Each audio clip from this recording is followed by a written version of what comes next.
Good day, everyone. I am Angela Burns, Information Officer with the Department of Information and Public Relations. Today, we are here to talk about the upcoming Anti-Crime Summit, an initiative of the National Security Council from the perspective of the Royal Virgin Islands Police Force. And we are pleased today to have with us Acting Deputy Commissioner of Police, Mr. Kenrick Davis. And we're going to talk about the crime situation in the Virgin Islands. Welcome to you, Acting Deputy Commissioner of Police, Mr. Kenrick Davis. We're happy to have you. Thank you, Ms. Burns. It's my pleasure to be here. All right, let's begin by giving an overview of the Royal Virgin Islands Police Force. Tell us a little bit about your structure in terms of your hierarchy, whose portfolio it falls under, how many officers you have, that kind of thing. All right, that's an interesting question. First of all, I'm here at the behest of Acting Commissioner Jacqueline Vanterpool, and I'm grateful to her for allowing me the opportunity to speak on this issue with you. Right, so the Royal Virgin Islands Police Force is the primary law enforcement agency in the Virgin Islands. Constitutionally speaking, the Commissioner of Police, Ms. Vanterpool, reports to the Governor because he has constitutional responsibility for security.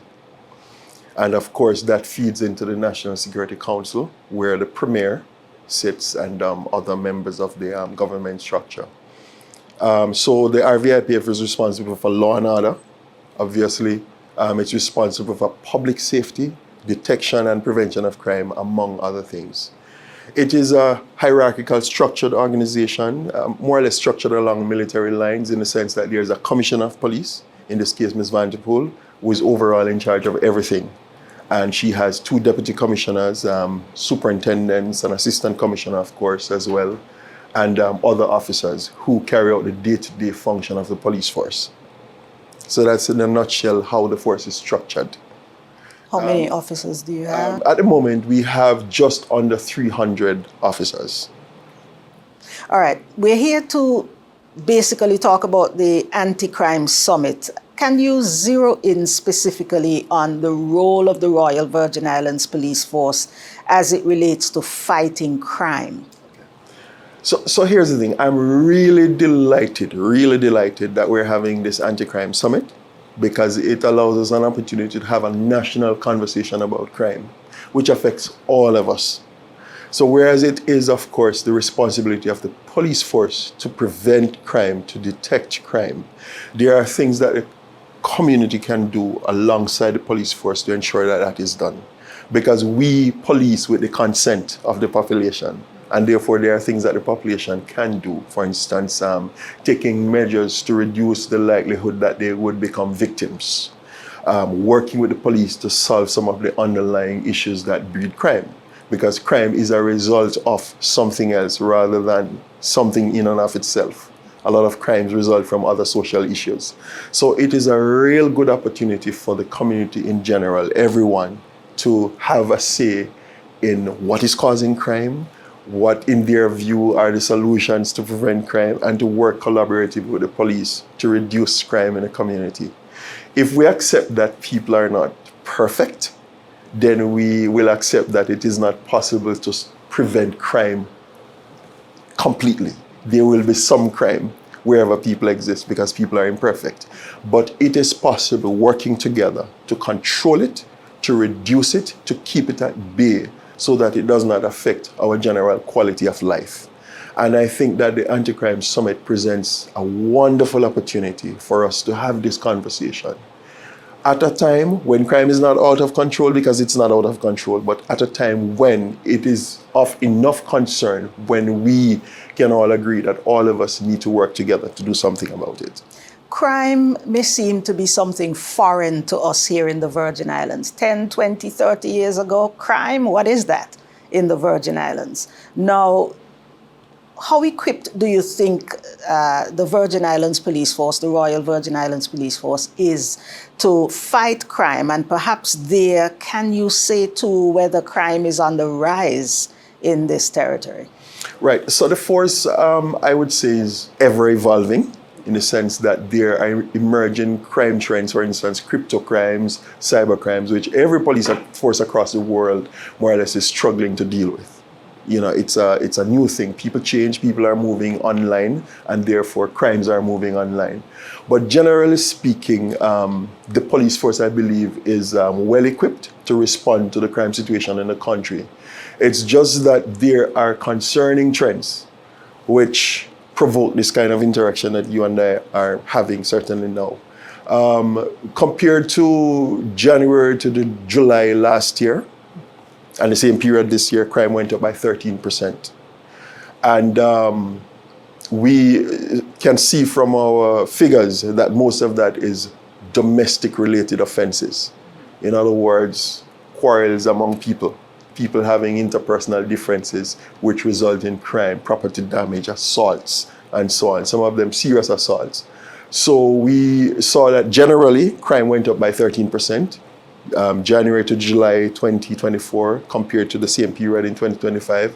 And also, as a subset of the crime figures, domestic related crimes went up by 21%, which is a serious cause for concern, because unless we do something now to cauterize it, to keep it at bay, then it means that it might reach a level where we just can't do it as easily as we can do now.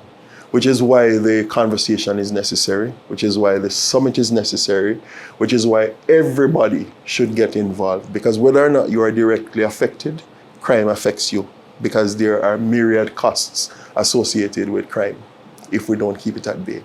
We will expand on that in just a bit, but I want to go back 10, 20, 30 years ago, as I've mentioned earlier on. The Virgin Islands is recognized as one of the safest places in the world. Is that still true today with the rise in crime? That's an interesting question. And I agree that 20, 30 years ago, crime was not as high. I do believe that the Virgin Islands remains one of the safest places to live, work, or to vacation. It still remains so. But we would agree that some years ago, say 20 years ago, there were some years when we didn't have murders. So we would have gap years when no murders happened. But nowadays, we have murders every year, at least one every year. That is saying that something has changed. That is saying that crime is getting more pervasive, in the sense that murders happen every year, as opposed to previously when some years we didn't have any. So yes, I would say it is not as good as it was years ago, but it is not out of control, which is why now is the time to act so that we can collaboratively do something about it. So when the public thinks about crime, domestic violence, which went up by 21%, that's not something that they would think about first and foremost. There's embezzlement, there's fraud, there's robbery, there's assault, all sorts of things. Yes. What else is being attributed to the cause of crime, the rise of crime in the Virgin Islands? I know there's one. Yes. Yes. So here's the thing, right? There's a drug trade, which it's a very what should I say? A lot of persons don't like to talk about it, but it's a regional problem in the sense that drugs flow through the Caribbean and the BVI is not safe from it. And wherever drugs go, I'm talking about the cocaine trade now, wherever that goes, there's a certain amount of violence that travels with it. Wherever you have drugs, there are guns. And there is organized criminal activities around that. And some of this is transnational in the sense that it's not just the Virgin Islands, it exists in other countries, and it's almost as though these groups have tentacles everywhere. So with that comes some amount of violence. But also there is an extent to which people should be able to settle their differences with dialogue, with conversations, rather than to resort to violence. So too many persons resort to violence to settle their differences, and of course that results in crime. So it's a mix of things. At the end of the day, it boils down to the behavior of people, which is what we're attempting to do here. We will have to change behavior, our own behavior and the behavior of our communities in general, if we are to reduce crime. What are you seeing as the Royal Virgin Islands Police Force as the causes of crime generally, especially gun violence. We don't make guns. We don't make ammunition here in the Virgin Islands. Are there any trends that you're seeing that you may want to highlight so that we can, highlight and help to avert this rising criminal activity in the Virgin Islands? No, that's an excellent question. And I will say this, as you said, we don't make guns here. We don't make bullets, but a significant amount of it is around, right? So far this year, we've recovered 16 firearms and over 1,000 rounds of ammunition in the Virgin Islands where we don't make either of these things. That is seriously concerning to me as a police commander. But it says two things. It says that the police are doing more, but it also says that there's more of it around. And that is a problem. If you consider that a bullet is a life, a potential life lost, then the recovery of 1,000 bullets should say to us that that is potentially 1,000 lives saved. But what if there are hundreds of thousands of bullets out there? It says that we have a problem. And again, that is why this conversation is necessary. That is why the Anti-Crime Summit is necessary. That is why we should absolutely have this conversation about what we can do together as a community to control this crime problem before it gets to a level where we can't do anything about it. The National Security Council is moving full speed ahead to organize this anti-crime summit scheduled for the 24th to the 26th of September at the Multipurpose Sports Complex, and everyone is invited to take part. What is the Royal Virgin Islands Police Force expecting to be the outcome of this? For me, I'm really excited about this. I'll say that again, right? Because I believe it's the first time we're having this level of conversation about this problem. And what I expect is, obviously, the police force must do its job. And we're committed to doing that. But it also says that every member of the community, every sector of the society can come there and have a say in getting us to have a deeper appreciation of the issues that give rise to crime. And that also everybody that comes there will be able to make a commitment, either a personal commitment, a corporate commitment, a commitment from whichever sector they're working with or belong to. Just say, this is what we will do to chip away at this crime problem. And that would be my expectation, that there will be some commitments of everybody in the society to work collaboratively to resolve this crime problem. That would be, in my estimation, a big win. And of course, arising from that, the work begins. Working together to save this village, if we are to call it that. Indeed, I myself have heard that crime is not a police problem. I know that. I've heard that crime is not a government problem, although there are many people who think, oh, the government should do this, police should do that. How do we reiterate to the public? Is there any practical example, realistic example, any example that you would have come across that you can highlight so that we can emphasize, overemphasize to the public that it is a problem for all of us? Right, that's a very good way to phrase it. And let me see if I could respond to that. So imagine the BVI, we said before, it's the safest place to live, work, and have your vacation. Even if you have not been directly impacted by crime, crime impacts you.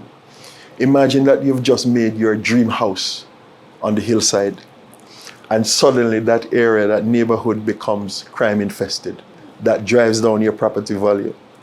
It says that your house, your $1 million house, is not worth what it was when you first built it.